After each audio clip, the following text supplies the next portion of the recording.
warahmatullahi wabarakatuh. Selamat sore menjelang petang. Alhamdulillah. Assalamualaikum warahmatullahi wabarakatuh.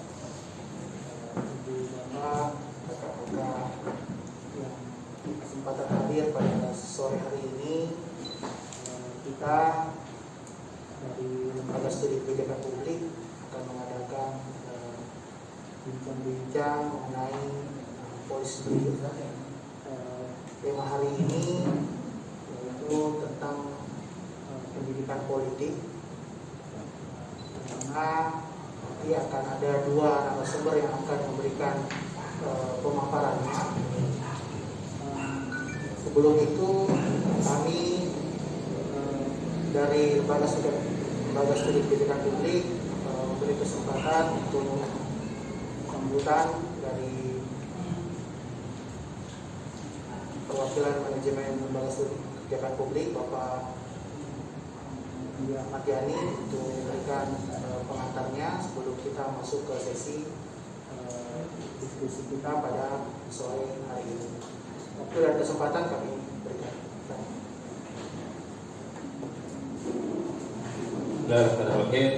Assalamualaikum warahmatullahi wabarakatuh. Selamat sore, salam sejahtera buat kita semua. Terima kasih sekali teman-teman yang sudah hadir pada saat ini. Terima kasih pada Lead Times yang telah memfasilitasi diskusi kita pada sore hari ini. Sebagai pengantar, saya Ahmad Yani, mewakili Lembaga Studi Kebijakan Publik. Saya Deputi Direktur dan Program Manager di Lembaga Studi Kebijakan Publik. Kegiatan ini adalah merupakan bagian dari upaya kita melakukan upaya reformasi internal partai politik. Ya.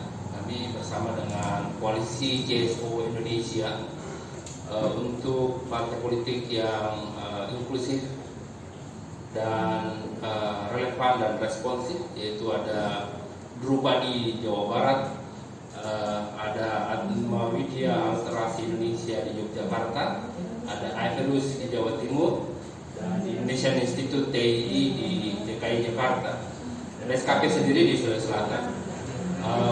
Program kita ini sudah dilakukan sejak tahun lalu.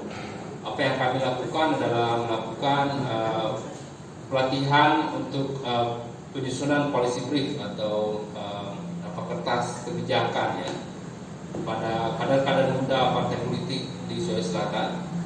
Ada beberapa kawan-kawan kader muda partai politik yang ikut dalam pelatihan kita, dan juga beberapa kawan-kawan CSO seperti LBH, Pertik, kemudian dari Aisyah, dan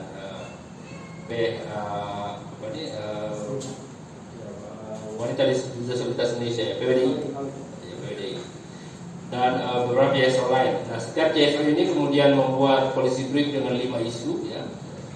Salah satu isu yang kita akan diskusi pada hari ini tentang pendidikan politik. Sebelumnya itu izinkan saya untuk menyampaikan dari upaya kita ini ada sebenarnya rekomendasi kita dari Koalisi Masyarakat Sipil untuk Partai Politik Inklusif dan Relevan dan Responsif, yaitu kita menginginkan bahwa partai politik ini membuka proses rekrutmen keanggotaan yang lebih luas, terbuka, dan termasuk khususnya pada generasi muda dan perempuan. Dan kita mengharapkan peran dan posisi kader muda melalui peningkatan kapasitas dan pelibatan dalam hal-hal substantif pada partai politik, bukan sekedar menjadi IO atau pasang-pasang spanduk, tapi dia harus memiliki peran substantif dalam partai politik. Yang ketiga, kita menginginkan partai politik untuk memperbaiki model komunikasi dan intensitas komunikasi dengan aktor-aktor demokrasi yang lain. Jadi di dalam upaya untuk membangun atmosfer enabling environment di demokrasi kita harus membangun jaringan dengan para aktor-aktor demokrasi, termasuk para tokoh-tokoh aktivis, gitu ya, community organizer, community leaders. Itu kita harapkan menjadi bagian dalam gerakan tersebut. Kita berharapkan juga parpol ini mempromosikan partai demokrasi yang dibangun di atas ideologi, platform, dan kode etik, ya, bukan didasarkan pada personalisasi atau dinasti politik. Dan kita juga menginginkan penguatan kelembagaan partai khususnya melalui internalisasi dan implementasi ideologi, platform, dan program partai serta memaksimalkan fungsi penelitian dan pengembangan untuk mendorong kebijakan berbasis data. Ini kita dari LSKP concern dari isu ini ya, jadi kita berharap supaya partai politik ini melakukan upaya untuk policy berdasarkan data, evidence based policy ya, jadi dan polisi berdasarkan kebijakan-kebijakan berdasarkan data. Dan tentu kita berharap lead bank ini dikembangkan di setiap partai politik supaya bisa menjadi dapur untuk membangun polisi berbasis data tersebut, evidence policy based evidence policy based. Dan kita melakukan berharap ada pelakuan pemantauan, evaluasi dan pelaporan berkala terhadap pelaksanaan fungsi partai. Dan ini juga kita harapkan memperbaiki tata kelola organisasi. Ada sistem merit yang dibangun dalam sistem politik di partai politik, ya. Kemudian merit sistem, pembiayaan partai politik yang transparan dan akuntabel, dan penyelesaian konflik supaya tidak terjadi selalu ada upaya-upaya yang kita lihat sekarang ini, ada upaya-upaya untuk konflik internal yang akhirnya melahirkan justru partai politik yang kita harapkan menjadi urat nadi utama partai politik kita ini harus kita kuatkan bersama. Dan untuk itu kita berharap apa yang kita lakukan hari ini ya menjadi salah satu celah upaya kita bersama untuk memperbaiki partai politik kita ke depan. Terima kasih teman-teman yang sudah hadir pada hari ini. Terima kasih yang sudah menyaksikan acara kita pada hari ini. Kita akan bertemu dalam 5 sesi selanjutnya, baik secara luring maupun daring. Terima kasih. Saya atas nama Lembaga Studi Kebijakan Publik mengucapkan selamat menunaikan ibadah puasa, ibadah Ramadan. Semoga kita sehat semua dan segala ibadah kita diberkahi. Terima kasih. Assalamualaikum warahmatullahi wabarakatuh. Terima kasih kepada Bapak Andi Ahmad Yani selaku Wakil Direktur dari Lembaga Studi Kebijakan Publik. Baik, untuk memperluas kesempatan kita sambil menunggu narasumber yang satu dari Partai Demokrat. Alhamdulillah narasumber yang pertama Ibu Salma Tajam dari Pemerhati Politik dan Pemilu telah bersama kita pada kesempatan hari ini. Sambil menunggu Ibu Mismaya yang akan mendampingi beliau sebagai narasumber, kita mulai saja nanti diskusi kita yang akan dimulai dari Ibu Salma Tajam. Silakan. Baik, sebelum saya mempersilakan Ibu Salma Tajam memberikan uraiannya, pemaparannya tentang bagaimana pendidikan politik di Indonesia, dan khusus misalnya bagaimana pendidikan politik di partai-partai di Sulawesi Selatan. Kita tahu bahwasanya salah satu fungsi partai politik itu ya melakukan pendidikan politik atau sosialisasi politik baik secara internal maupun secara eksternal. Untuk itu Ibu Salma Tajam ini yang saya akan perkenalkan secara sederhana, secara singkat, adalah orang yang telah lama bergelut dalam dunia pemilu, kepemiluan. Kemudian basic utama beliau ini merupakan dasarnya dari seorang jurnalis, kemudian terjun di video, LSM, kemudian sampai saat ini concern terus memperhatikan bagaimana proses pemilu, proses pilkada berjalan dengan demokratis dan akuntabel. Untuk memperluas kesempatan, kami persilakan Ibu Salma Tajam untuk memberikan pemaparannya, uraiannya 10 sampai 15 menit. Itu kita nanti akan buka mungkin sesi berikutnya memberikan pada pihak kami.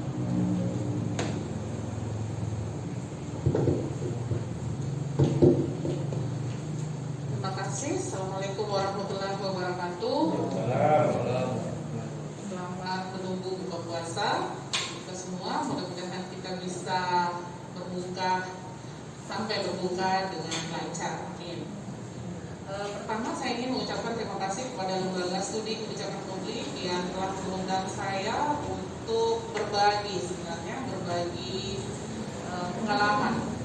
pengalaman tentang tema kita pada sore hari ini adalah tentang pendidikan politik. Ya. Nah, terima kasih kepada Rinteng ID ya yang telah memfasilitasi acara ini. menurut saya ini adalah sebuah momen yang sangat penting, strategis. Sudah lama rasanya kita tidak ngumpul, biasa sih kumpul, tetapi tanpa tema. Jadi orang masing-masing sibuk di meja dengan agenda masing-masing. Dan alhamdulillah hari ini LSKP memfasilitasi bekerjasama dengan RTM Saidi ya, untuk mencoba mendiskusikan tentang apa sih sebenarnya, ada apa dengan pendidikan politik di Indonesia. Seperti yang dijelaskan oleh kawan moderator, bahwa pengalaman saya bergelut di kepemiluan itu dimulai sejak tahun 1999. Pemilu pertama pasca reformasi. Dan ketika itu saya bersama dengan kawan-kawan di forum pemerhati masalah perempuan persis dengan tema hari ini. Bagaimana melakukan voter education kepada publik atau kepada masyarakat. Dan waktu itu saya ditugaskan di Polmas. Waktu itu Polmas itu masih merupakan bagian dari Sulawesi Selatan, belum terpisah ya. Kami dari saya mewakili forum pemerhati masalah perempuan itu ke Polmas sana untuk melakukan civic education dengan mengumpulkan warga masyarakat. Tapi mohon maaf waktu itu karena forum pemerhati masalah perempuan itu concern pada isu perempuan, sehingga target kami adalah voter education kepada perempuan.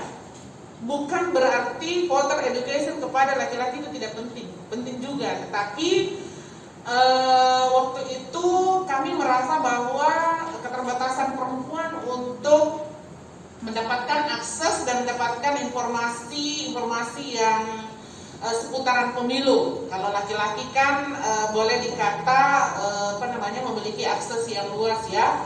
Sehingga waktu itu programnya dari teman-teman di FPMP itu adalah concern pada perempuan untuk melakukan pendidikan politik. Dan seharusnya sebenarnya pendidikan politik ini kalau kita coba kembali pada konstitusi kita yang memiliki tugas dan fungsi atau tupoksi untuk melakukan pendidikan politik ini, kalau kita kembali ya itu adalah kawan-kawan partai politik sebenarnya. Ya, di dalam konstitusi kita jelas sekali diberikan tanggung jawab untuk melakukan pendidikan politik itu adalah partai politik. Nah, apa yang dikatakan oleh pengantar tadi oleh saudara Diaman Yani bahwa program ini untuk kemudian mencoba bagaimana partai politik ini kemudian benar-benar bisa profesional sebagai partai politik. Dalam artian tugas-tugas atau fungsinya itu terutama di dalam melakukan pendidikan politik itu kemudian bisa dilakukan secara terus-menerus ya, sehingga jangan kemudian melakukan partai politik itu kemudian sibuk nanti H-6 ya, 6 bulan sebelum pemilu atau pilkada dan seterusnya, baru kemudian kita dilihat partai politik urus ini urus itu ke konstituen dan seterusnya nanti kira-kira di H-6 paling sibuk. Tapi sebenarnya di H1 tahun lah begitu ya. Seharusnya lah ini 4 tahunnya kemana gitu, apa yang dikerjakan. Padahal kita tahu persis bahwa partai politik juga memiliki anggaran ya. Dia memiliki anggaran, setahu saya itu anggaran partai politik itu menempelnya di dinas Kesbangpol itu ya. Itu dia punya anggaran ke situ. Sebenarnya seharusnya itu bisa dialokasikan untuk pendidikan politik. Tetapi lagi-lagi Bapak dan Ibu dan kawan-kawan semua memiliki pengetahuan, merasakan dan menyaksikan langsung seperti apa partai politik kita.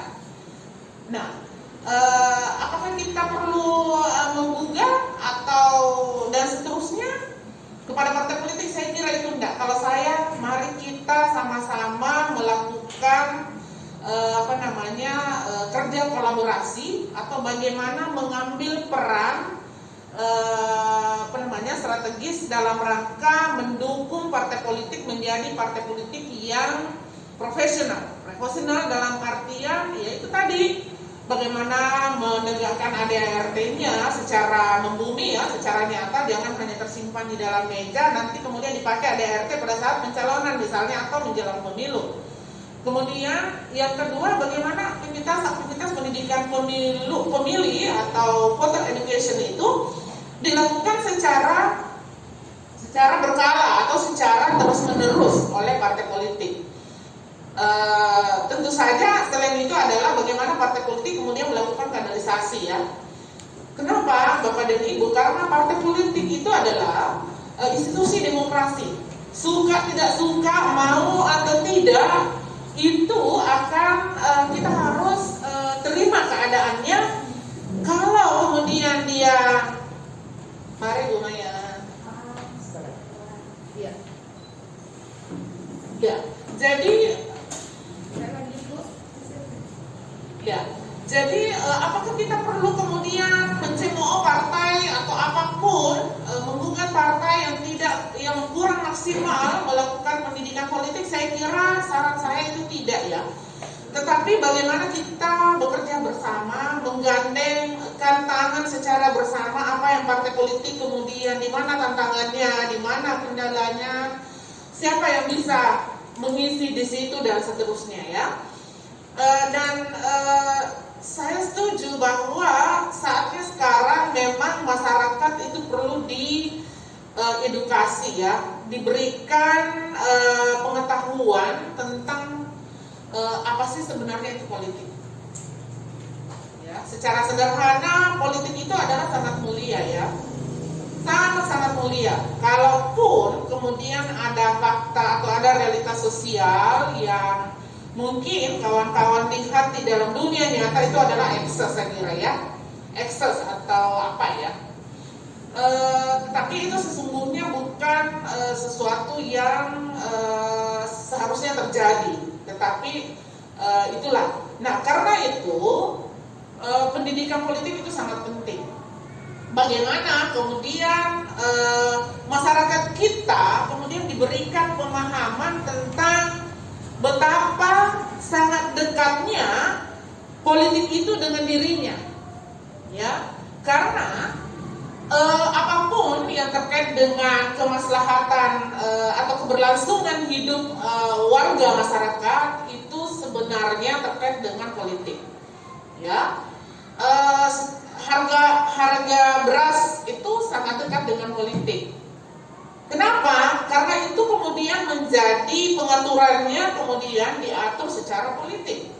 BBM ya, bensin bagi kawan-kawan ya yang sering pakai kendaraan ya. Kemudian banyak lagi bagaimana jalanan rusak misalnya atau apapun. Saya kira itu adalah hal-hal yang berkaitan dengan politik yang masyarakat kemudian perlu memahaminya secara baik. Sehingga kalau kemudian di setiap kali pemilu seolah-olah ini kemudian, nah ini kan saya juga udah pengalaman mendampingi kawan-kawan politisi, terutama politisi perempuan misalnya, juga informasi-informasi tentang masyarakat kemudian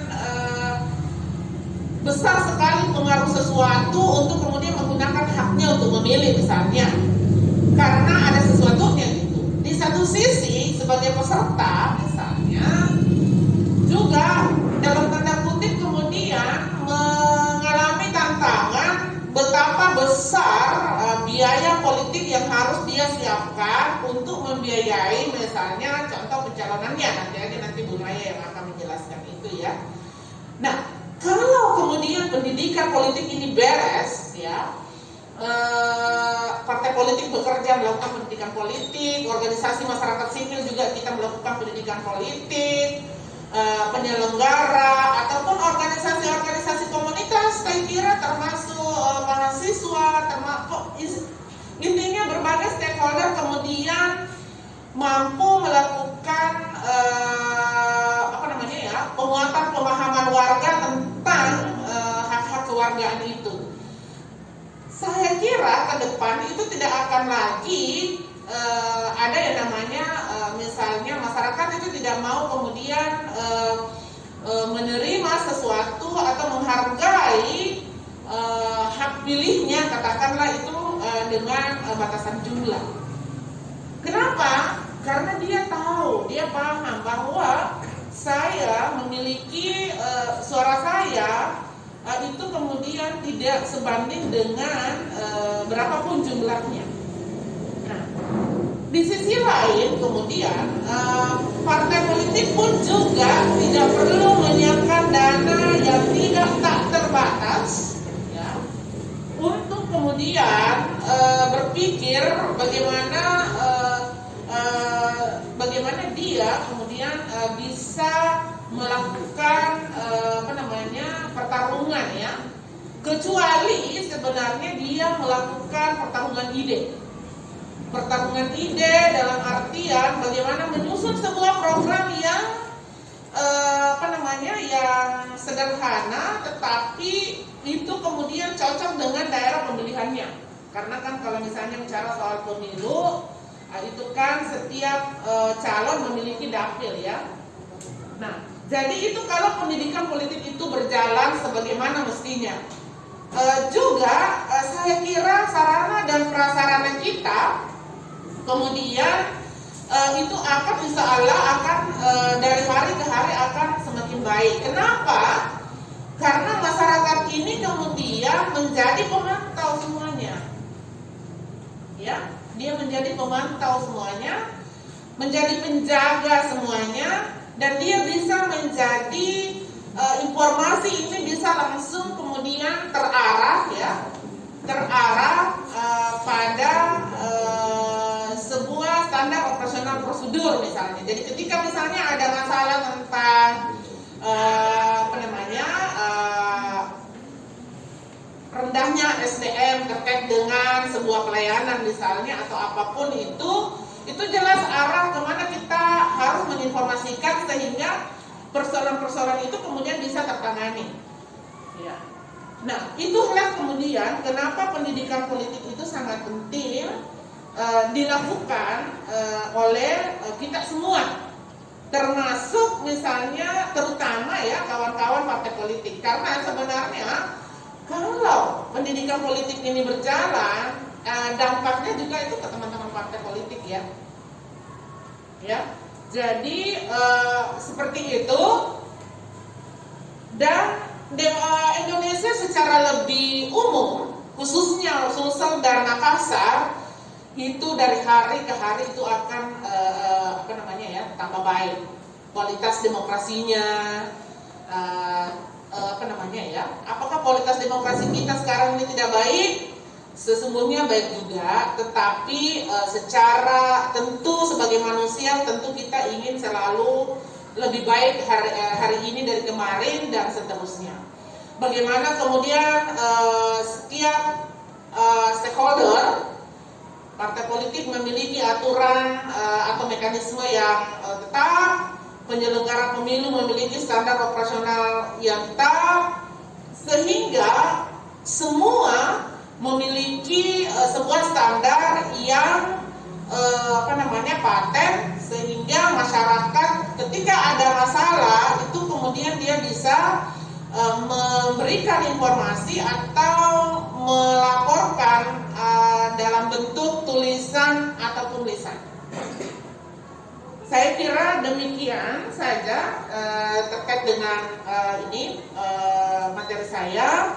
Kalau ada, kayaknya kita lebih seru kalau kita nanti ada sesi diskusi. Nah, kebetulan saya kembalikan kepada kawan moderator. Terima kasih. Assalamualaikum warahmatullahi wabarakatuh. Waalaikumsalam. Terima kasih pemantik diskusi awal dari Pak Ketua Salma Tajam yang mendahului atau memulai bagaimana memotret atau melihat dari sisi luar partai politik ini, karena tidak adil juga kalau kita menilai partai politik yang memiliki tugas fungsi utama melakukan pendidikan politik, tapi yang bicara bukan orang dalam internal partai politik sendiri. Nah, beruntunglah kita pada sore hari ini kita kehadiran salah seorang pengurus wilayah Partai Demokrat Sulawesi Selatan.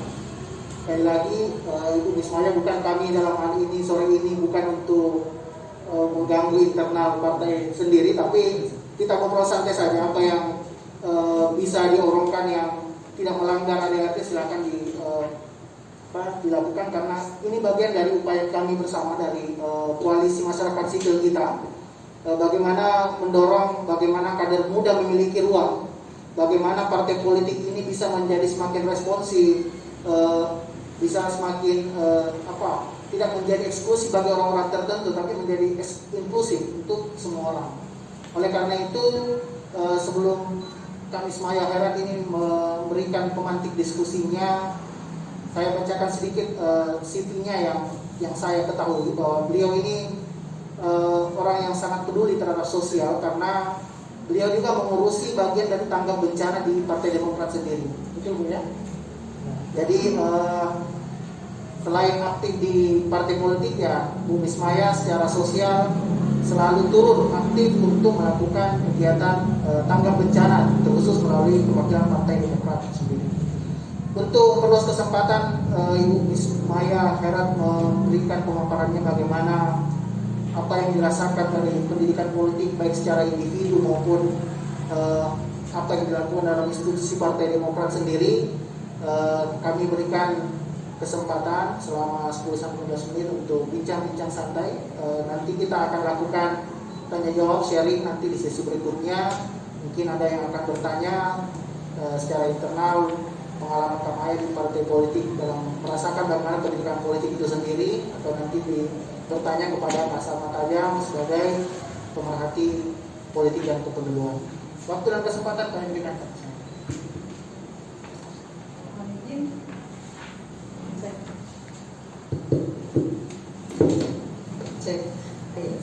Volume suara saya lebih kecil dibandingkan Salman. Mohon maaf.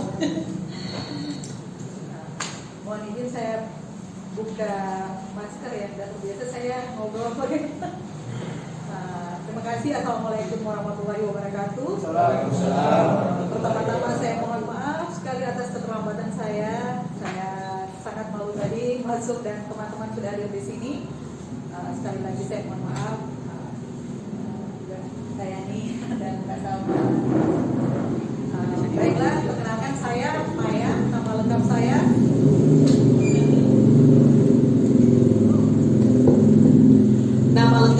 Ismail Herat. Kalau di DPD Partai Demokrat, saya pengurus di divisi tanggap bencana. Kebetulan saya memang masuk ketika waktu itu diajak bergabung di partai politik. Mereka melihat keseharian saya dan saya dari basic tim SAR, saya dari Sarunhas, dan saya juga membentuk suatu organisasi sosial namanya Forum Sosial Peduli yang selama ini bergelut di bidang-bidang sosial, di bidang kemanusiaan dan bencana. Jadi dari basic itulah Ketua Demokrat waktu itu mengirim saya WA meminta untuk bergabung. Jadi dan saya sangat dari tema tadi bahwa pendidikan politik itu sangat penting, dan saya sangat bangga sama LSKP karena membuat ruang yang seperti ini untuk kita mengerti sendiri bagaimana tentang pendidikan politik itu. Jadi sebaiknya memang sejak muda, sejak ini kita sudah harus melek tentang politik karena itu sangat penting sekali. Dan saya selalu bilang setelah saya menjalani di dunia politik, andaikan tidak usah terlalu jauh ya, warga masyarakat melek politik, mungkin di luar di bawah takdir dan nasib ya, mungkin saya juga sudah duduk di legislatif Kak Salman. Kenapa saya bilang begitu? Karena saya dari awal dan dari saya ketika saya berniat untuk maju waktu itu, saya memang bilang saya selalu dari dulu ya, baik ketika saya dari mahasiswa saya selalu menolak namanya money politik. Tapi ya mau diapa, karena itulah mungkin salah satu kekurangan yang ada di masyarakat kita, karena kita belum tahu tentang tanggung jawab terhadap negara dan bangsa kita. Bahwa salah satu pendidikan politik itu yang terpenting adalah mengetahui fungsi kita, fungsi dan tujuan kita sebagai warga negara. Dan saya rasa ketika kita mengetahui bahwa pendidikan politik itu penting, seperti yang Kak Salma tadi sudah kasih gambaran bahwa tidak ada lagi yang namanya money politik. Itu mungkin dari tematik dari saya. Dan saya juga sangat welcome, seperti yang moderator katakan bahwa bukan mau bermasuk untuk internal Partai Demokrat. Justru saya bangga, saya gembira kalau orang mau tahu tentang Partai Demokrat. Bahkan saya bilang, ayo masuk Partai Demokrat, ya kan? Mari kita sama-sama berada. Justru bagus kalau orang-orang yang mengerti politik berada di Partai Demokrat, karena seperti yang Kak Salma bilang tadi, bahwa politik itu bagus. Kalaupun ada yang salah, orangnya mungkin ya, orangnya yang juga mungkin masuk di partai tapi belum mengerti sendiri apa itu pendidikan politik, makanya masih sering salah jalan, masih sering menggunakan money politik. Karena money politik ini tidak terjadi kalau tidak dua arah, ada yang memberi dan ada yang menerima, ya kan? Jadi ketika kita memberi berarti kita juga salah jalan. Apalagi kita yang menerima, yang saya tidak kan dikasih. Nah itu ada juga yang membuat saya sedikit masih bertanya. Waktu saya mahasiswa, saya juga setuju ketika waktu itu orang bilang partai politik tidak boleh masuk di kampus, politik tidak boleh ada bergerak di kampus, ya kan? Dan itu mungkin masih berlangsung sampai sekarang. Padahal nanti dan saat itu juga mereka sudah menjadi pemilih. Anak-anak mahasiswa ini sudah menjadi pemilih, penentu dalam negaranya. Semestinya sejak kita masuk SMA paling lambat kita sudah mengerti tentang pendidikan politik. Kenapa? Ketika masuk usia 17 kita sudah punya gambaran apa yang kita harus lakukan. Bukan sekedar kita memberikan hak pilih, bukan sekedar ikut memilih. Saya masuk ke pilih Demokrat karena bapakku juga begitu, satu keluarga kan begitu. Ada keluarga aku caleg di situ. Bukan di situ namanya kita mempunyai pendidikan politik. Tapi ketika kita bisa mengetahui tujuan dan integritas kita, bahwa negara ini harus dibangun dengan cita-cita yang mulia, di situ mungkin kita baru bisa berperan. Jadi saya sangat bangga kalau teman-teman yang masih muda-muda ini sudah mau mengetahui tentang pendidikan politik itu sendiri. Jangan, maksudnya kalau kan begini, banyak itu orang masuk parpol hanya karena mau jadi caleg. Ujung-ujung kalau dia mau belajar soal partainya, syukur-syukur kalau dia mau belajar tentang ADART-nya, apalagi mau mengetahui apa yang terjadi. Pokoknya dia, misalnya, pokoknya saya Demokrat, saya caleg.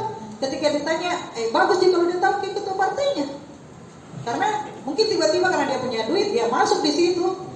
Tapi dia ngerti tidak dengan partai yang dia bawa, partai yang dia junjung, partai baju dan warna yang dia pakai. Makanya saya bilang pendidikan politik ini kayaknya harus tetap kita terus kembangkan, bahkan kalau bisa di pendidikan yang lebih adik-adik yang lebih muda lagi sudah bisa mulai.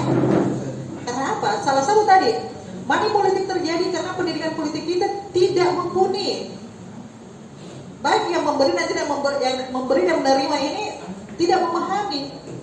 Itu masih dari skala kecil ya, baru sekedar money politik yang kita singgung. Belum soal kebijakan seperti dikasih bahwa ternyata bahwa politik itu menyinggung soal kenaikan harga, soal aturan, tidak usah.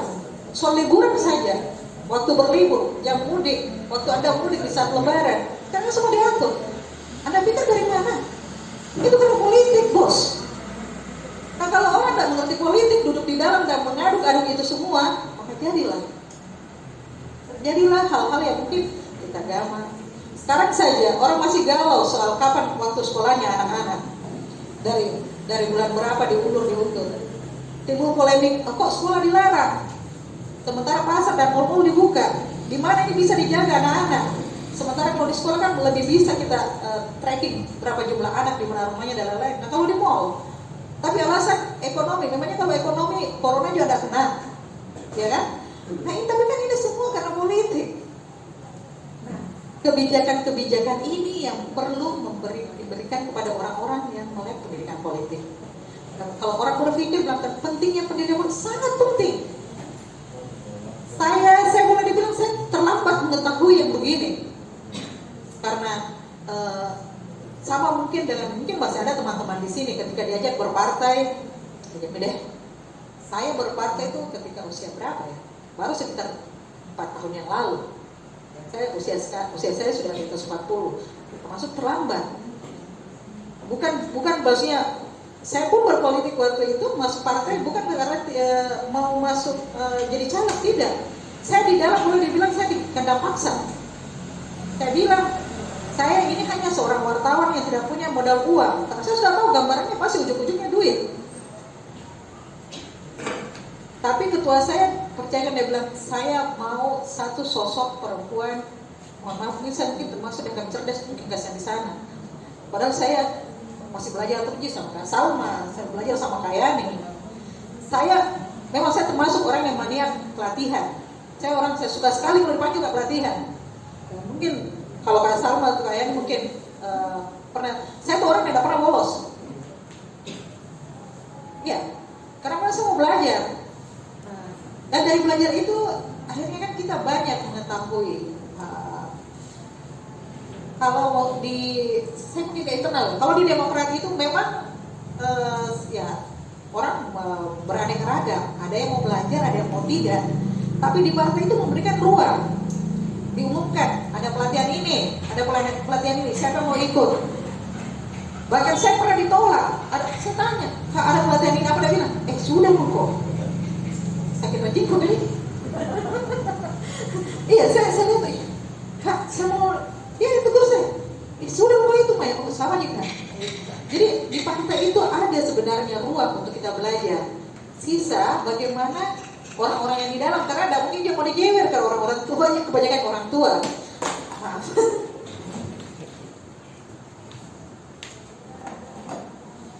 Jadi kalau di partai itu ada ruang untuk kita belajar ya tentang pendidikan politik. Berjenjang juga untuk menjadi pengurus juga kita diberikan ruang untuk mau belajar. Dan saya rasa pun tidak perlu kita harus disuapi sama partai politik kan. Di ruang medsos kita pun kita bisa belajar. Bahkan kita bisa ikut kuliahnya profesor-profesor tentang pendidikan politik. Dan ya itu mungkin yang kalau ya saya berharap sekali ya, mudah-mudahan kampus mau terbuka. Jadi diskusi politik itu sudah masuk ke ranah-ranah teman-teman mahasiswa. Mungkin pasti ada banyak yang protes ini kalau kita mau angkat ini, tapi saya rasa hal ini sangat penting supaya teman-teman di ini juga mulai bukan diajak mau berpartai ya, tapi melek politik. Karena hampir di seluruh ranah kehidupan kita itu harus selalu bersinggungan dengan politik. Karena politik itu adalah cara bagaimana kita mencapai tujuan. Itu mungkin dari saya.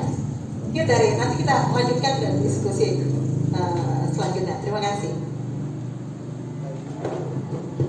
Baik, terima kasih Kak Ismaya Khairat. Jadi lagi-lagi memang ada ruang-ruang yang bisa diisi bukan saja oleh kelompok elit, misalnya tadi kalau pengalamannya Pak Maya di Partai Demokrat, tapi ada ruang-ruang juga bagi kelompok-kelompok muda. Dan inilah yang memang seharusnya dilakukan partai politik yang tidak melulu hanya mementingkan kaum elit saja, tapi harus melihat bagaimana kapasitas, kemudian kapabilitas dari internal masing-masing partai politik itu sendiri. Untuk itu menarik apa yang disampaikan Kak Ismaya ini, walaupun misalnya perjuangan Kak Ismaya bagaimana parpol itu masuk di kampus ya, tidak perlu memperjuangkan Kak Maya. Bahkan yang hadir pada kesempatan itu banyak anak-anak himpunan ilmu politik bisa lihat. Ya, dan terhadirnya banyak anak-anak politik. Jadi memang ya, dan politik itu memang selalu ada dari segala segi kehidupan kita, dan itulah yang menariknya kita, sehingga harus kita tahu, harus kita tidak acuh terhadap bagaimana pendidikan politik yang berkembang saat ini. Untuk itu pada sesi kesempatan saat ini saya berikan kesempatan kalau ada teman-teman kakak-kakak yang ingin bertanya terhadap materi kita ya, sharing kita sama-sama. Silakan jemput tangan, nanti kita persilakan. Kemudian nanti kita beri kesempatan untuk pemateri atau narasumber memberikan feedback, dan silakan nanti kami berikan feedback kembali kalau masih ada yang mau disampaikan. Silakan, saya berikan kesempatan.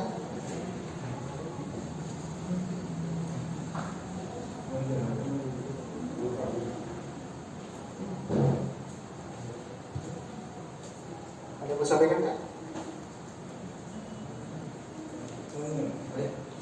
Ya, boleh silakan. Boleh sebutkan nama kan dan dari mana? Oh iya, terima kasih. Bismillahirrahmanirrahim. Assalamualaikum warahmatullahi wabarakatuh. Tadi sudah pertama saya ucapkan banyak atas kesempatan yang diberikan. Nama saya Akbar Badi Mundir.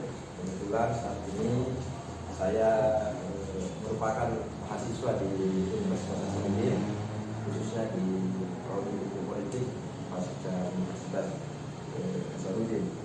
Tadi menarik sebenarnya menjadi tema kita atau diskusi kita pada hari ini terkait dengan pendidikan politik yang mungkin memang sih sebenarnya ketika kita berbicara tentang demokrasi dan siapa yang harus bertanggung jawab dari proses demokrasi, yang salah satu pilar ada di partai politik dengan tugas dan fungsi sebagai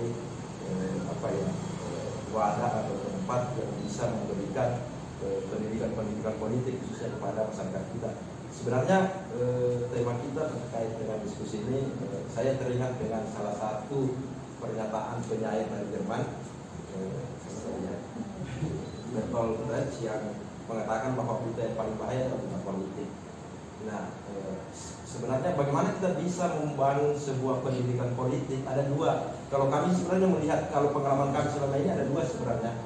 Satu sisi ada di partai politik, di sisi lain ada di pemilih itu sendiri atau pemilik suara itu sendiri, voter itu sendiri. Nah, di dalam kajian yang ada beberapa teman-teman kemarin dan di meja panjang ini juga kita diskusikan terkait bagaimana penguatan institusi kepartaian dulu.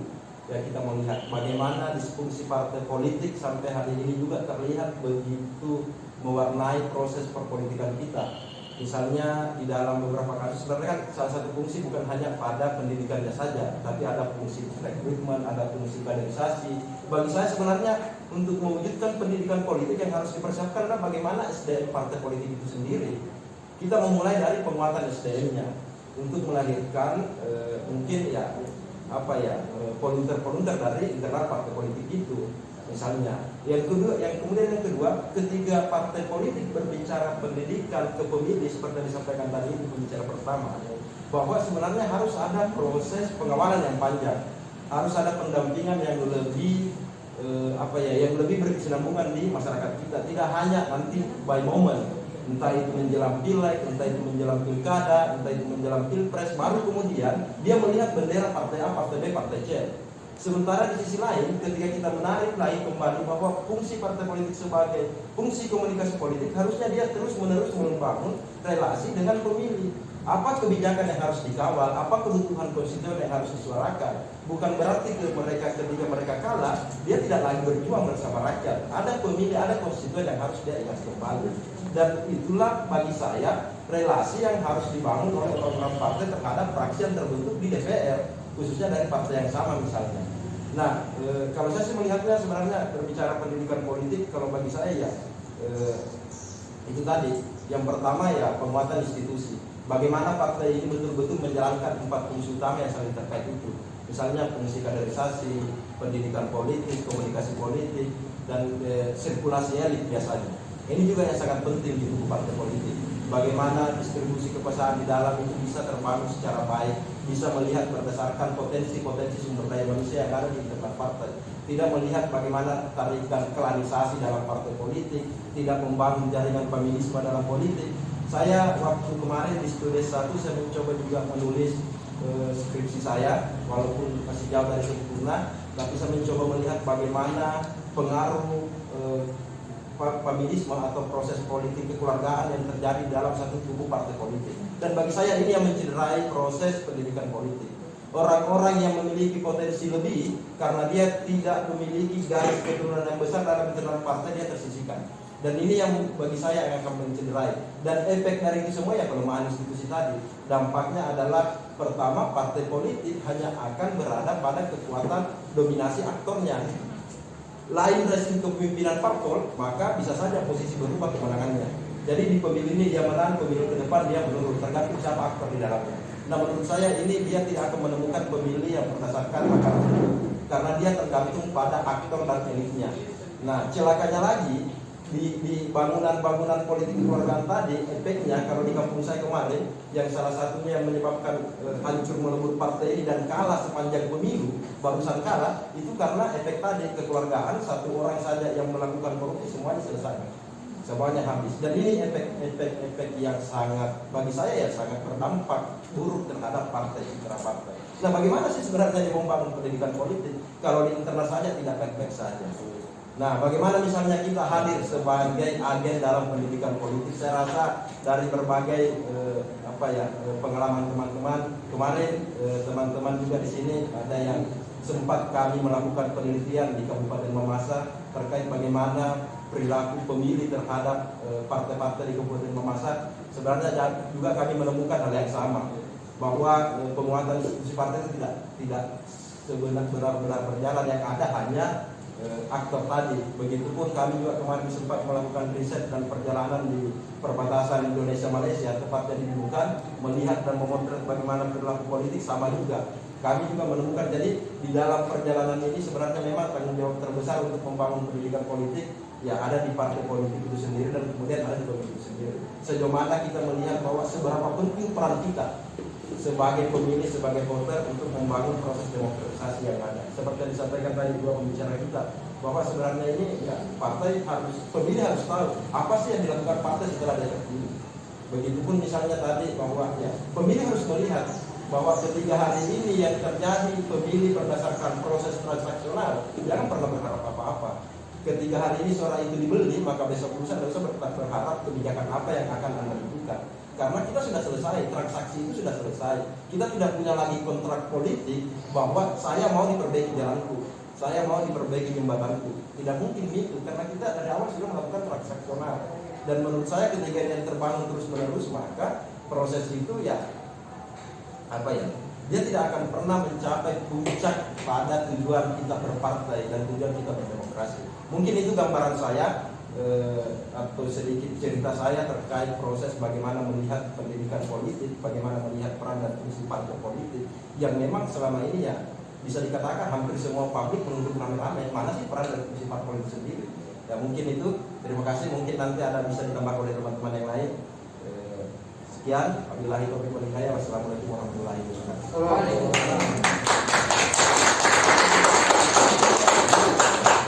Terima kasih Pak Wan saling mengisinya pada sesi. Mungkin masih ada lagi kalau yang sharingnya atau bertanya yang pada narasumber kita pada sore hari ini.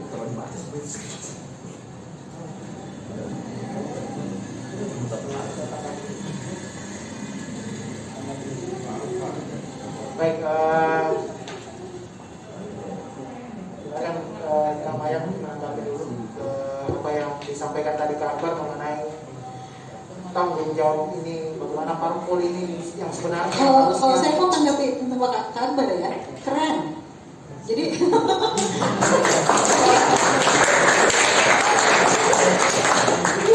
bayangkan kalau orang kayak gini, apa ini menularkan ilmu-ilmunya ke kita, ya kan? Jadi sekali-kali Akbar bikinlah vlog untuk milenial, jadi ya. Sekarang kan anak lebih sukanya nonton kalau di vlog. Mau apapun itu ilmunya kalau masuk lewat vlog atau TikTok kayaknya masuk ya. Iya, maksudnya sekarang kita harus melewati jalan yang di dunianya, di masanya.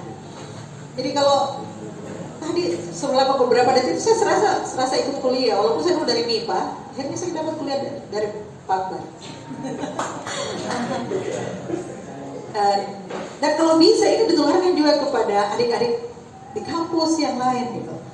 Karena ada pengalaman begini, ketika kemarin tahun berapa ya? 2 tahun lalu kayaknya yang ketika AHY masuk di kampus, kebetulan saya panitianya. Jadi saya panitia dari partai dan langsung yang membawa masuk itu ketua IKA MIPA, Kak Iwan Patawari. Otomatis saya menjadi sesi sibuknya saat itu bolak-balik kampus dan menghadap rektor dan menghadap sempat terjadi kecemasan juga karena mereka bilang kampus itu steril, ya kan? Diskusinya situ ketika AHY mau masuk. Cuma kan saya memasuki celah momen Sumpah Pemuda waktu itu. Kami dengan alasan bahwa AHY dan sebagai tokoh pemuda yang sangat inspiratif mungkin bisa dihadirkan di kampus. Ada kecemasan bahwa terjadi penolakan dan lain-lain. Sayangnya acara itu sukses. Bahkan kami kewalahan dan sempat ditegur dari pengawalan AHY sendiri bahwa mereka tidak sangka tamunya sebelum dengan pengamanan yang menurut mereka agak tipis ya, karena semalaman mereka mengecek seluruh, dan ketika tamu sangat banyak ya sempat mendapat teguran. Saya bilang ya itulah efeknya ketika orang masih menjadi idola, maksudnya mungkin tempat idola muda.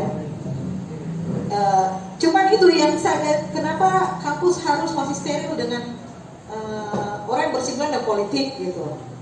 Padahal kan kami tidak membawa senjata. Mungkin lebih kejam kalau polisi masuk injak-injak ya kan. Jadi kami berjanji bahwa ini kami mengangkat bahwa tema contoh kepemudaannya saja yang kita angkat. Tapi dari sisi itu saya berasa bahwa kenapa kampus harus steril dengan istilah politik. Kalau di dalam ini semacam makhluknya juga ada di dalam yang berkulit dengan keilmuan dan kayak gini orang-orang yang keren. Bisa menjadi tempat-tempat diskusi yang asik, bisa menghadirkan pemimpin-pemimpin yang keren, pemikir-pemikir yang seperti Akbar juga gitu. Karena semakin banyak orang-orang yang seperti beliau, saya rasa bisa menjadi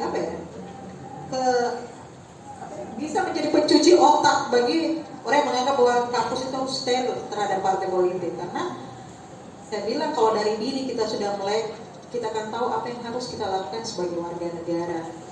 Itu mungkin dari saya nggak salah.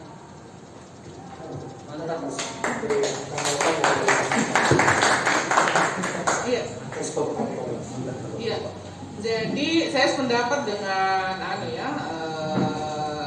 kawan Akbar bahwa sebenarnya itu secara normatif ya. Secara normatif kan memang itu itu tadi ya tugasnya 4, melakukan pendidikan politik, kemudian rekrutmen, kaderisasi, kemudian pergantian pimpinan. Saya kemudian yang bergerak di luar partai, kemudian memang juga sekian lama bekerja mulai karir kepemilian saya itu di pemantauan pemilu ya. Kemudian mencoba berkawan dengan teman-teman partai politik karena itu tadi bahwa suka atau tidak, mau atau tidak, kita harus merangkul partai politik. Kenapa? Karena dia adalah alatnya demokrasi begitu ya. Salah satu alat demokrasi gitu ya, di samping dengan yang lain. Nah, apakah kemudian partainya itu profesional atau tidak, itu juga tidak bisa kemudian orang-orang di sekitar partai politik itu kemudian hanya kerjanya mencibir, ya, melihat-lihat aja. Mau kamu bagaimana kek, urusan kamu, saya tidak ada urusan gitu ya. Nah, kita yang berada di luar, seperti misalnya kawan Akbar ini, juga mari kita sama-sama kemudian melakukan mengambil peran yang tentu saja tetap juga harus berhati-hati ya, bahwa di dalam mengkritik itu jangan menyebut nama ya, tapi kritiklah sesuatu secara konstruktif ya. Misalnya ketika kita bicara soal partai politik tidak melakukan pendidikan politik, apa buktinya? Misalnya ya, buktinya apa? Itu perlu kita jelaskan dengan bukti. Kita tidak bisa hanya asbun begitu ya. Nah, saya kira apa yang dikatakan oleh kawan Akbar, sejauh kemudian pengalaman saya itu kemudian memang sampai hari ini itu terjadi, dan saya bisa menjelaskan bahwa tidak semua partai begitu. Ada juga partai-partai tertentu yang sudah sadar diri bahwa kalau saya mau berlanjut, mau kehidupan partai politik saya nanti ini hidup 1000 tahun lagi, Saya tidak boleh begini. Saya harus melakukan pendidikan politik, saya harus melakukan rekrutmen dan kaderisasi, dan saya harus melakukan komunikasi politik dengan konstituen. Karena masa depan saya adalah dari konstituen, ya. Nah, jadi ada juga partai politik memang yang sudah menjalankan itu dan berada pada, kita bicara soal sistem pemilu, teman-teman. Saya melalui sistem proporsional tertutup, di mana waktu itu kita hanya memilih kucing dalam karung. Kita hanya nyoblos gambar. Tapi siapa yang ada di dalam gambar itu kita tidak tahu. Itu urusannya partai politik. Apakah orang itu pemabok? Apakah orang itu adalah misalnya cerdas, kritis, atau apapun namanya, kita tidak tahu. Nah, roh sebenarnya kenapa kemudian teman-teman di aktivis tahun 2004 kemudian dengan getol memperjuangkan dan pemilu dengan sistem proporsional terbuka, sebenarnya itu adalah upaya bagaimana mendorong partai politik ini bisa lebih profesional. Tetapi memang disadari kayaknya ini terbalik di kondisi. Kenapa? Karena akhirnya kemudian itu menjadi ajang melemahkan dalam tanda kutip posisi partai. Coba bayangkan teman-teman, sudah lumutan nih di partai, tapi karena tidak ada banyak orang, tidak bisa dia diusung menjadi calon dan menempatkan urutan strategis. Maaf, saya akan bicara soal mekanisme pencalonan, maaf. Ya. Tetapi ada orang datang dia dengan uang sekoper, dia bisa dapat nomor 1, teman-teman. Dan ketika kemudian pendidikan politik ini tidak jalan, nomor 1 itu yang datang dengan sekoper uang datang. Dia nggak ngerti itu visi-misinya partai yang saya bawa ini. Partinya ini, bajunya ini yang warna merah, yang warna kuning, ya warna biru. Dia nggak ngerti. Ketika kalian tanya apa itu partinya lambang, dia nggak paham visi-misi. Tidak ada proses internalisasi visi misi partai di dirinya karena dia datang. Nah, ini di satu sisi sebenarnya ini adalah tantangan kita bersama, karena maksud dan tujuan undang-undang pemilu dengan perubahan sistem proporsional dari tertutup ke terbuka, termasuk penetapan suara terbanyak, sebenarnya itu adalah strategi atau upaya bagaimana mengembalikan sebenarnya suara ini ke pemiliknya begitu. Tetapi memang pertanyaan besarnya adalah sejauh mana pendidikan politik ini berjalan. Karena orang nggak bisa mandiri memilih seseorang kalau kemudian dia tidak paham apa sih sebenarnya tugas saya ini sebagai warga negara. Karena itu ketika bicara soal transaksi, misalnya pada saat pemilihan, ketika dia diberikan misalnya sesuatu, apakah dia bentuk barang atau apalagi itu sudah nyata-nyata uang, harusnya bisnisnya sudah selesai. Jadi nggak usah lagi bicara soal kenapa kalau saya pergi berobat ke rumah sakit tidak ada informasi yang jelas ini berapa lama kan saya menunggu. Jangan percaya begitu karena sesungguhnya bisnisnya selesai. Ya, jadi inilah pentingnya teman-teman kita bicara soal bagaimana melakukan pendidikan politik, dan itu tadi partai,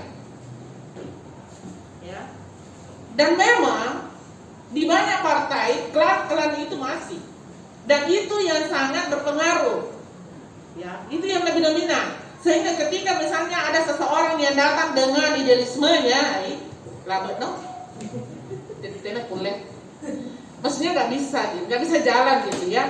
Nah, jadi kita juga sudah bisa bicara soal masa depan. Jangan bicara soal komunikasi politiknya kayak gimana. Normatifnya kan adalah ketika seorang anggota DPRD sidang di Urip Sumaharjasana dengan Petarani, informasi yang dia sampaikan itu harusnya tidak berbeda dengan informasi yang berada dari dapilnya. Ya, harusnya itu nyambung. Dia harus berbanding lurus, tidak berbanding terbalik. Tetapi apa yang terjadi? Lainnya di sana, lain juga di sana. Kenapa Yaitu komunikasi politik tidak jalan. Suara wakil dan suara orang yang diwakili tidak nyambung. Masalahnya di mana? Komunikasi politiknya tidak jalan. Ya. Pendidikan politiknya tidak jalan. Ya. Jadi menurut saya ini tema menurut saya sangat seksi sekali diangkat oleh kawan-kawan dan mungkin betul kita perlu melakukan vlog, kita perlu melakukan apa begitu untuk memberikan sindiran dalam tanda kutip untuk menyadarkan semua orang, terutama bagi teman-teman yang mengatasnamakan dirinya pengurus partai politik sehingga bisa kemudian mengubah dirinya. Karena apa yang kita berikan, apa yang kita singgung sebenarnya bukan untuk kepentingan siapa-siapa, tapi kepentingan kita semua. Lebih spesifik kepentingan partai politik kalau memang dia mau hidup 1000 tahun lagi misalnya ya. Saya kira itu, terima kasih. Baik, terima kasih tanggapan Kak Salma. Mungkin masih ada teman-teman yang mungkin memberikan pertanyaan, mengajukan pertanyaan atau sharingnya, atau kantor masih mau menanggapi. Baik, masih ada mungkin kawan-kawan yang akan sharing atau bertanya, mumpung ada orang partainya langsung ini sendiri.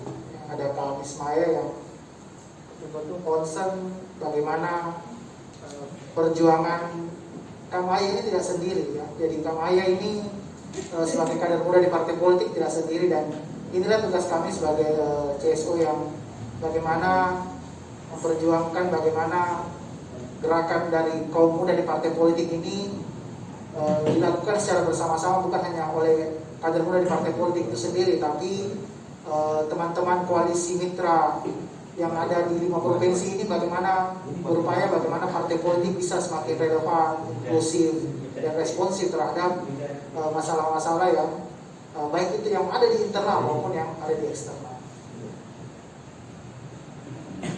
Baik, kalau Kamaya silakan Pak. Saya mau sedikit berbagi bahwa di kepengurusan sendiri di Partai Demokrat itu ya banyak orang yang mungkin dia mungkin dia tanya di partai lainnya ya. Kan saya berbicara di partai saya, memang ada yang nggak tahu dirinya pengurus gitu, tapi mau diurus.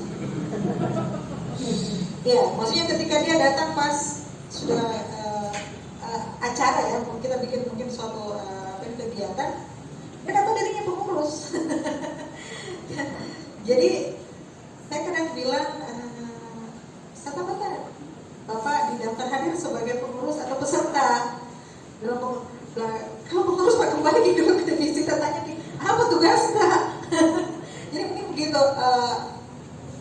Kalau entah mereka tidak berusaha mencari tahu, saya ini di partai sebagai apa. Dan kalau saya dulu kan ketika saya masuk, saya dipanggil memang mungkin karena basic saya di tim SAR. Jadi saya dari sejak 95 itu aktif di tim SAR Unhas. Selesai itu saya membuat lagi namanya SAR Sulawesi. Lalu saya membentuk lagi forum yang lebih luas karena banyak teman-teman yang meminta bahwa jangan cuma anak SAR yang dikumpulkan karena kita sering di lapangan. Jadi saya bentuklah namanya forum sosial peduli itu yang lebih luas lagi, Kak. Ada dari Damkar, BPD, dari teman-teman olahraga. Memang kita sering di lapangan. Dari situlah basic saya dipanggil ke partai karena Pak Nimatullah menganggap bahwa selama ini divisi tidur karena bukan menempatkan orang yang tepat dan mengerti ketika terjadi suatu bencana. Kan kadang begini orang bilang itu partai turun kalau mau mendekati pemilu kalau ada bencana, karena itu yang kami berusaha hilangkan, Kak. Jadi mau ada pemilu, ketika saya masuk saya bilang kalau memang kita tempatkan Kak sama saya, protap saya yang saya lakukan karena saya punya pengalaman di salah satu partai dulu dan mungkin masih sangat tinggi idealisme kemahasiswaan saya. Saya tidak bisa menerima ketika terjadi suatu bencana kita masih sibuk dulu mengurusi memprint pamflet atau bendera yang mau dibawa ketika terjadi sesuatu bencana. Saya bilang saya di tim SAR tidak begitu. Di tim SAR kalau cukup minimal anggota saya sudah berada di di TKP, karena bagi kami waktu adalah nyawa. Tapi di yang dulu itu tidak, padahal saya sudah dikasih bahan kunci mobil. Dia bilang tidak, baru kita dulu mau diprintkan ini ya, dicetak ini, dicetak itu. Saya bilang, Masya Allah, lewat 2 kali kejadian bencana, Kak, saya mengundurkan diri langsung ke pimpinan partai pusatnya. Saya bilang saya mundur, saya tidak sesuai dengan tapi waktu itu kan saya tidak masa depan karena waktu saya partai, ya kan? Nanti setelah itu saya tidak mau bersinggungan dengan partai, saya betul-betul masuk di membentuk organisasi sosial saya. Akhirnya ketika mau ke pengurusan di tahun lalu itu waktu menyusun pengurusan Demokrat provinsi, saya ditawari dengan perjanjian yang itu. Saya bilang, oke, saya masuk, tapi saya jalankan dengan apa yang saya ketahui, karena saya tidak mau masuk suatu partai hanya untuk gana-gana. Iya, maksudnya begini, karena kepengurusan hanya karena dicantumkan nama ada. Saya bilang, kalau kita cuma mencantum, maksudnya untuk kasih cukup kepengurusan jangan lagi. Saya masih bisa mungkin kerja yang lain.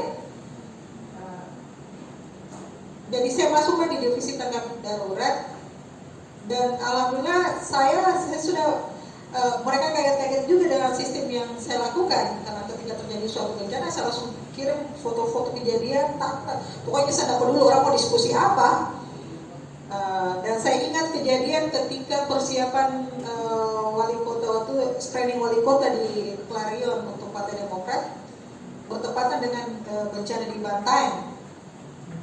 Saya langsung dan saya sempat saya mungkin salah karena saya kirim beberapa gambar, saya merasa diacuhkan, tidak tahu itu ada bilang maju, dan itu membuat saya agak geram ya.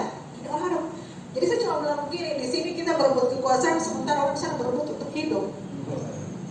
Dan saya matikan handphone, saya berangkat dengan komunitas, saya punya komunitas lagi yang agak sedikit namanya komunitas jurnalis berbagi. Saya tanya ke teman-teman, berapa uang di situ? Kita berangkat, kita bikin nasi bungkus, ini malam orang di sana nggak makan. Kenapa bisa kebanjiran, di mana mau masak?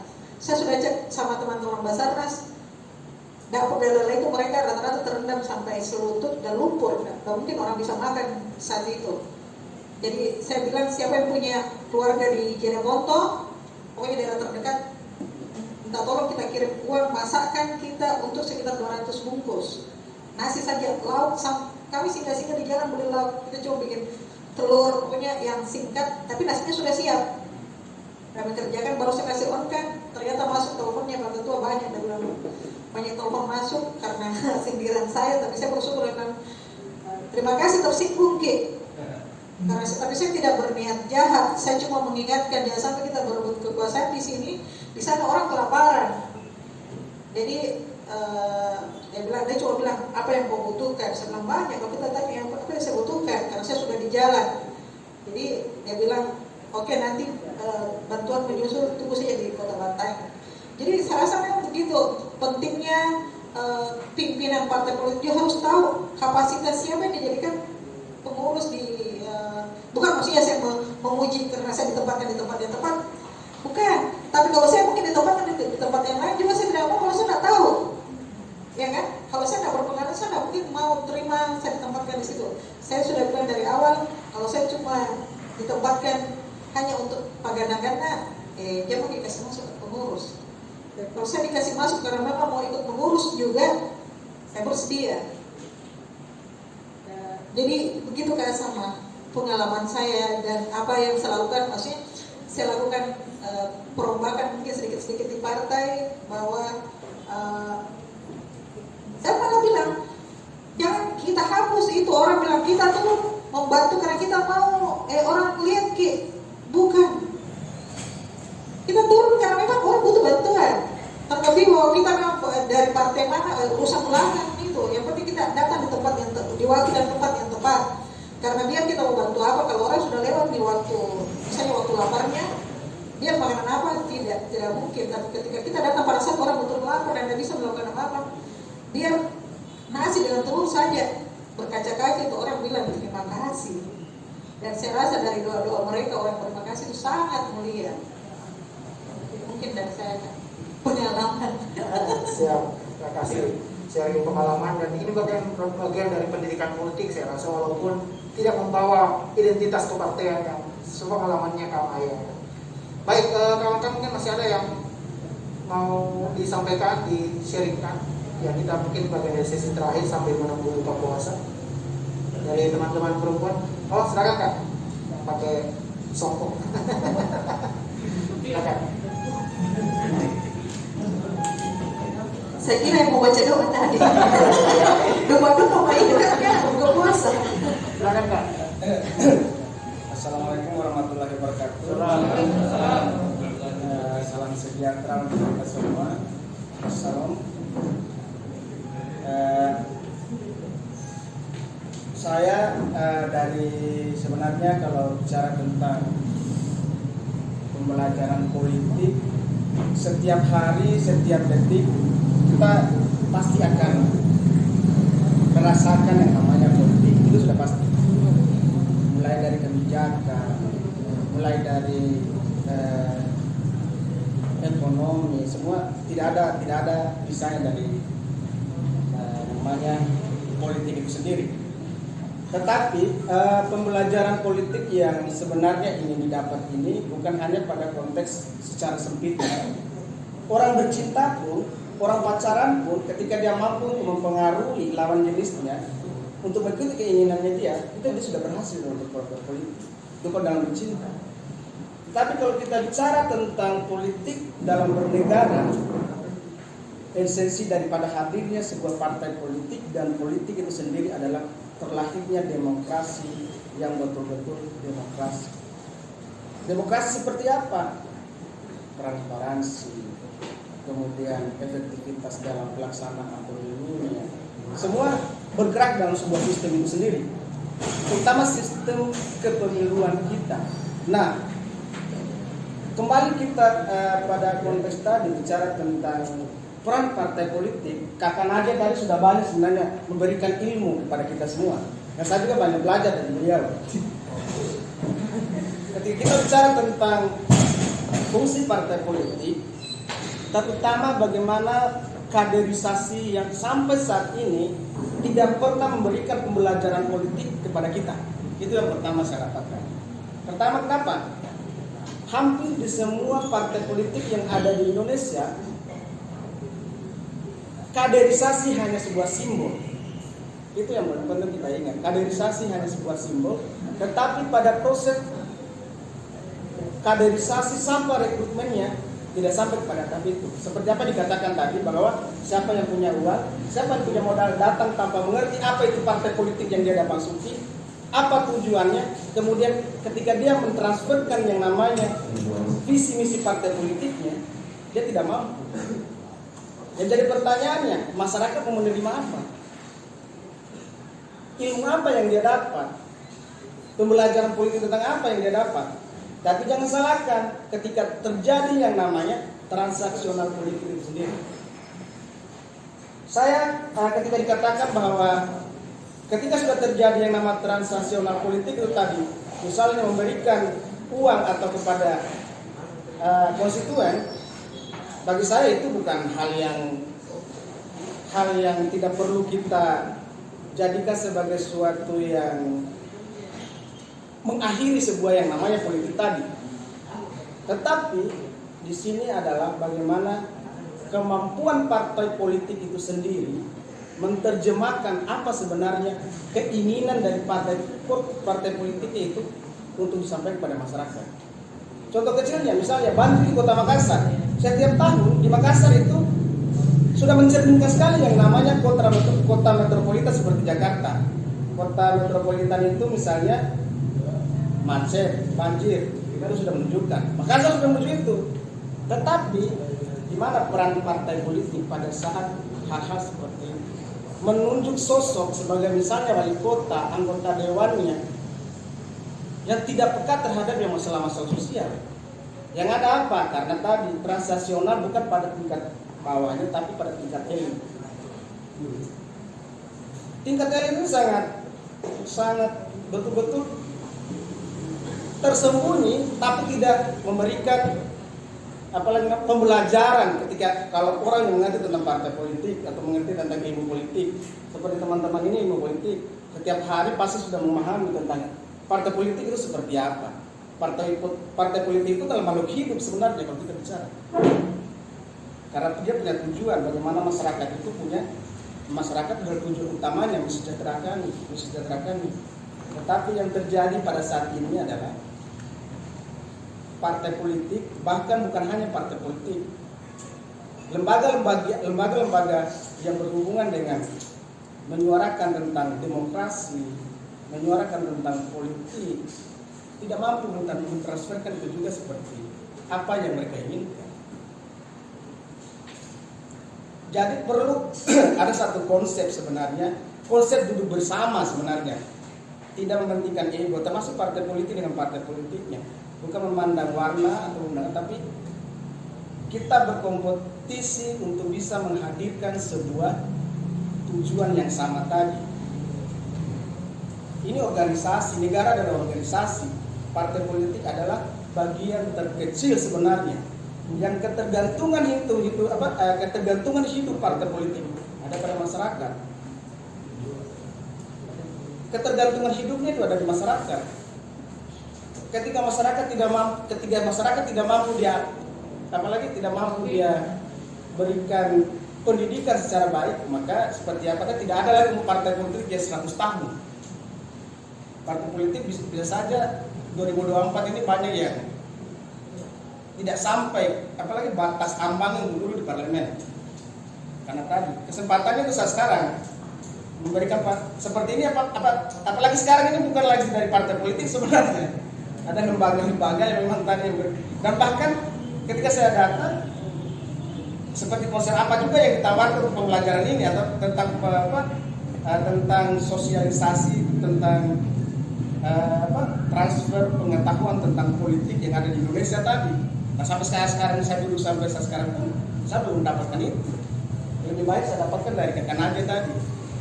Nah ini ya buat kita semua supaya bagaimana menyiapkan konsep tentang mensosialisasikan bahwa politik itu seperti apa. Mungkin itu masukan dari saya, bukan hanya pertanyaan. Saya tidak ingin bertanya, tapi ini hanya masukan dari atau memberikan pernyataan. Oke, wabillahi taufiq wal hidayah. Assalamualaikum warahmatullahi wabarakatuh. Waalaikumsalam. Siapa namanya? Alfa. Pak Alfa. Iya. Alfa. Alfa yang dibagi bapak masih muda. Siap, Pak Alfa. Baik, terima kasih Pak responnya Pak Alfa terhadap diskusi kita sore ini. Untuk itu saya berikan kesempatan masing-masing narasumber 3 menit untuk memberi tanggapannya secara singkat sambil kita menunggu buka puasa. Silakan Kak Maya. Terima kasih Kak. Terima kasih Kak Alfat, terima kasih Kakak Nadia. Rasanya hadir di sini saya dapat umur berapa SKS Kak?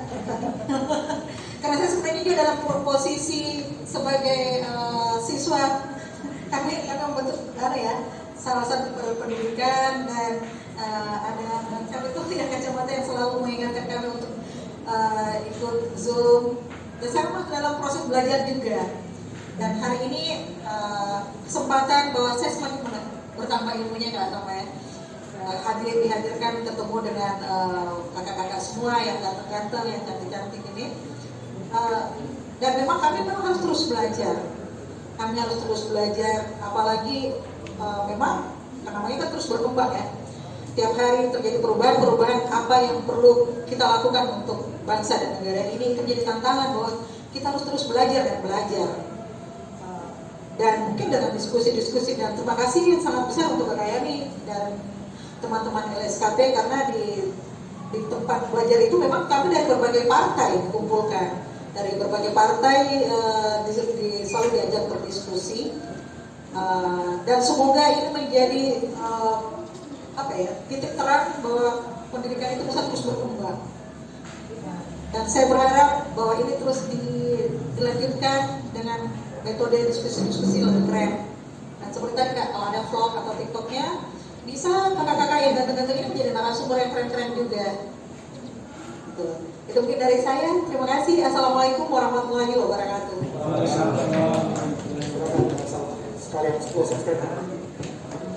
Iya, saya kira apa yang disampaikan oleh Kakak Nadia sebenarnya sejauh pengalaman saya di dalam melakukan ke pemantauan, dalam melakukan pendampingan, berteman dengan kawan-kawan partai. Jadi sebenarnya saya mau mengatakan begini, bahwa sebenarnya titik lemahnya kita itu adalah bahwa di partai politik itu sebenarnya yang belum dioptimalkan ininya adalah ADART-nya. ADART-nya itu masih disimpan di bawah meja. Padahal ketika kemudian dia melakukan musyawarah kerja daerah bahkan munas, itu mereka berhari-hari loh dan tidak tidur, hanya gara-gara berdebat satu-satu kata di dalam ADART-nya. Tetapi sayangnya ketika itu kemudian sudah diketuk palu, itu disimpan dengan rapi di bawah meja masing-masing, tidak kemudian mencoba dijalankan secara profesional apa-apa yang tercantum di dalam. Saya kira semua partai politik memuat 4 hal itu tadi. Ia bicara soal kaderisasi, rekrutmen, komunikasi politik dan seterusnya, itu dia bicara. Tetapi realitasnya itu tidak dilaksanakan secara maksimal. Nah, ini saya kira yang di peran-peran inilah yang menurut saya yang perlu kita dorong secara bersama. Karena kalau mendengar pernyataannya Kakak Maya tadi, sebenarnya di dalam internal partai ini juga terjadi pergulatan antara sesama ini ya, sesama pengurus. Mereka kan juga beragam ya, beragam dari sisi umur, beragam dari sisi etnis, beragam dari agama dan seterusnya dan seterusnya. Ada juga orang yang baru mau belajar, bahkan tadi belajar ada pengurus tidak tahu dia pengurus di bidang mana. Waduh, bagaimana itu ya? Nah, jadi ternyata itu benar tuh anggapan masyarakat di luar ya, bahwa partai politik itu hanya sibuk H-6 ketika mau pemilu. Maksud saya bulan ke-6 sebelum pemilu ya. Iya. Ya. Itu benar ya? Ya, ada benar. Jadi maksud saya mungkin itu lebih banyak benarnya atau lebih kecil benarnya, tapi itu menurut saya bukan persoalan, tapi bagaimana kita kemudian bisa bersama-sama mendorong partai politik ini menerapkan SOP-nya atau ADART-nya, sehingga sebenarnya sekarang kita tidak tahu bedanya Demokrat dengan partai apa itu kan garis ininya enggak jelas begitu. Nah, memang mungkin perlu kita teruskan, saya setuju, kita perlu membuka diskusi-diskusi yang lebih konstruktif terkait dengan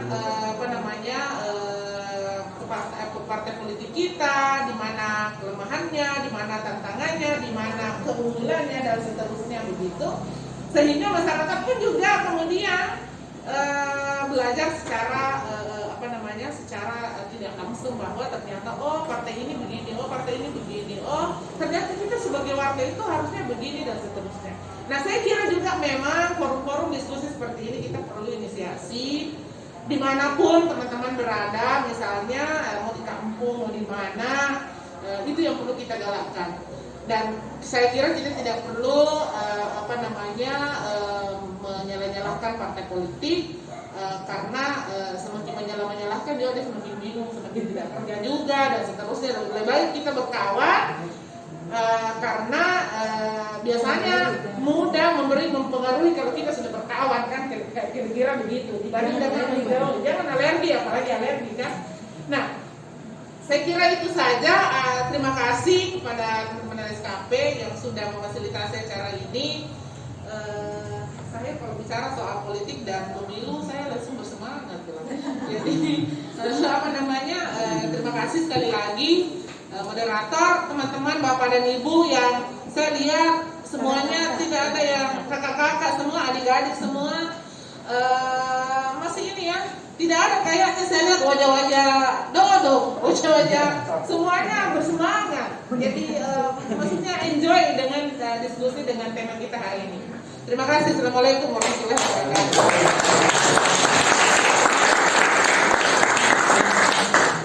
Baik, saya tidak berani menyimpulkan, tapi saya memberikan statement benang merah masing-masing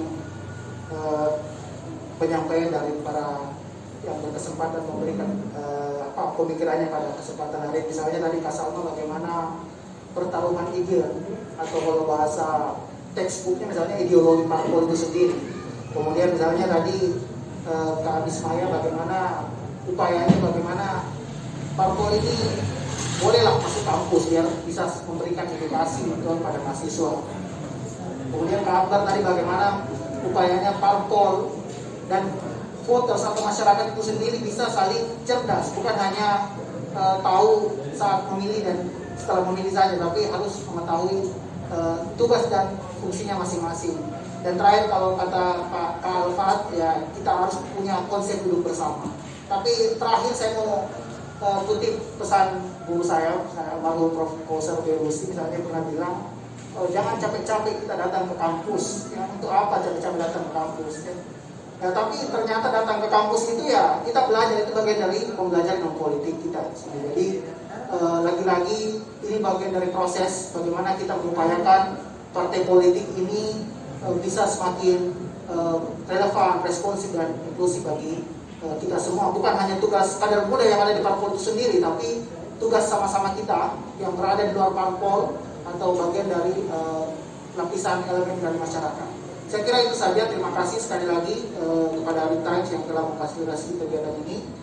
Mohon maaf atas segala kekurangan. Kita akan ada buka puasa ala kadarnya. Selamat menikmati, selamat menanti berbuka puasa. Terima kasih sekali lagi. Mohon maaf atas segala kekurangan.